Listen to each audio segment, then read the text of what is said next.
It's Black History Month. My name is Cynthia Gentle, and I'm with the African Caribbean Society of Scotland, ACSS. Today, I'm joined by Niyi and Elizabeth, who run a property business called Shepha Properties. Before we start talking about the business, I would like to get to know a little bit about yourselves. How did you end up in Scotland? I came to Scotland in 2007. I came for a master's degree in international finance at the University of Glasgow. Prior to that, I was working as a risk manager in Nigeria.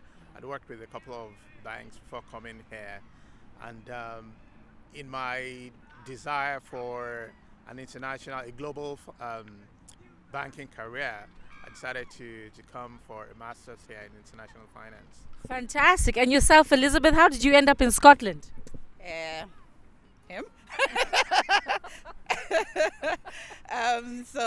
We got engaged in Nigeria, and then he always talked about traveling. I wasn't keen about it, but here we are. Here you are. It's so good that you are in Yes. Scotland.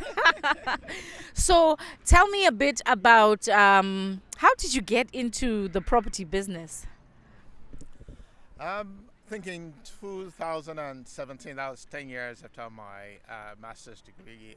I'm fortunate to have worked with a couple of banks, and I think we're living a fairly decent life, earning good income. But Elizabeth and I were thinking, okay, what can we do to generate additional streams of income? So we considered different options, investing in business, we considered stocks, but the attraction for us in property was its stability as well as the potential for long-term appreciation. So, 2007 we bought a one-bed flat in Edinburgh, and then same year we stumbled on a property seminar that really opened our minds to the opportunities in property investment.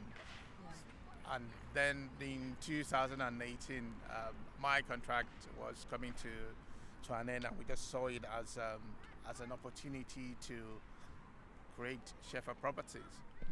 Fantastic. Now, I've watched on TV, where they buy a property and they develop the property. You see the before and the after. You don't really see the in between. But I imagine there's a lot of work to, transform a property into how you want it to be. Is that right? Is it as easy as it looks on TV, or what's that process like for you? So obviously the TV makes it look all nice and easy and smooth. But I guess one thing we've learned, that the property business is a people business effectively. And like a lot of the learnings that we take from the work itself is not difficult. It's just managing the different people that you need to work with on a daily basis. And Niyi does a lot of the day-to-day management of that. So working with the contractors, the trades, the solicitors, and the lenders, everybody in that chain to make it happen. So it's working with them to ensure that things work as planned and people can deliver as planned here. And what's the number one thing you've had to learn very fast for this business? Due diligence. Do your due diligence. You can't say that enough. Do your due diligence. It's very important, whether it's on the property you're buying, whether it's the trades or professionals you are employing. It's just very important to ensure that, like Elizabeth said, it's a people business. So just ensure people you work with are people of integrity and people who share the same vision with you. And with regards to the bricks and mortar itself, you equally need to ensure you assess whatever risks and that can be associated with that particular deal. Yeah. I'm wondering, has this, what sort of impact has the lockdown had, if any, on the business? So obviously the lockdown, I think we've been fortunate as a business in terms of the rental side of our business. Obviously in terms of like the work is a lot slowed down in terms of finding new deals, working with solicitors as well. The process is a lot more protracted in trying to conclude on a purchase or on a sale or property. So you find the operationally it's slower, it's taking a lot longer than you would expect to get things done because of the current environment. But we're still finding, like in terms of trying to refurbish properties, you're still finding tradespeople are available and able to complete within set time scales, which is quite helpful. Yeah. So I would want to know, I'm curious, like when you do your financial projections, do you have a set figure of properties you'd like to buy in a year, or how does it work? Yeah, we usually at the start of, well, at the end of each year, we have a business meeting, a strategic meeting to review the year that's the outgoing year as well as plan for the incoming year. We usually set ourselves a target of purchasing anywhere between 6 to 8 properties, and that's a mix of flips, which is you buy, do up and sell, as well as rentals. You buy, do up, and then rent out the property. We have a number of people we work with who either they're interested in property but don't want to be burdened by the risk or the intricacies of it. So they are usually keen on they sponsor the projects that we do, and in exchange, we give them a decent return for that. That's wonderful. What sort of encouragement or advice would you give to people who are wanting to get into this business? That's for both of you. So, like Niyi said, due diligence is really key.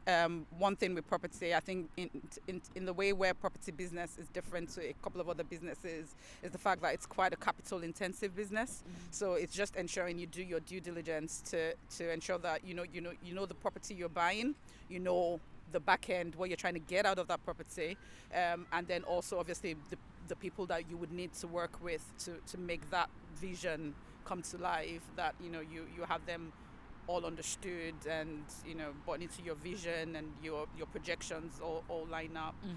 But it's, having said that, it's a sustainable business, is a sustainable business, even if you're doing it not as a business and you're doing it as just increasing your own portfolio. It is a sustainable model in terms of investment compared to some of the other investments out there, especially in this current environment. So it's definitely something worth looking into. So after due diligence, what next? Yeah, absolutely. Well, the advice I'll give for anyone looking to get into this is to ensure that they get educated, and that's very important, because watching homes under the armor, as good as it is, it's not going to make you a property expert. So it's very important to get the right education, speak to people who are already in the business, so that they can share some of the challenges they've faced, the mistakes they've made, and also, kind of emphasize that take action, because no matter how much knowledge you've gained, no matter how many books you've read, no matter how many episodes of Homes Under the how much you've watched, no matter how many seminars you've attended, that's unless you take action and put what you've learned into use, nothing's going to happen. Yeah, that's right.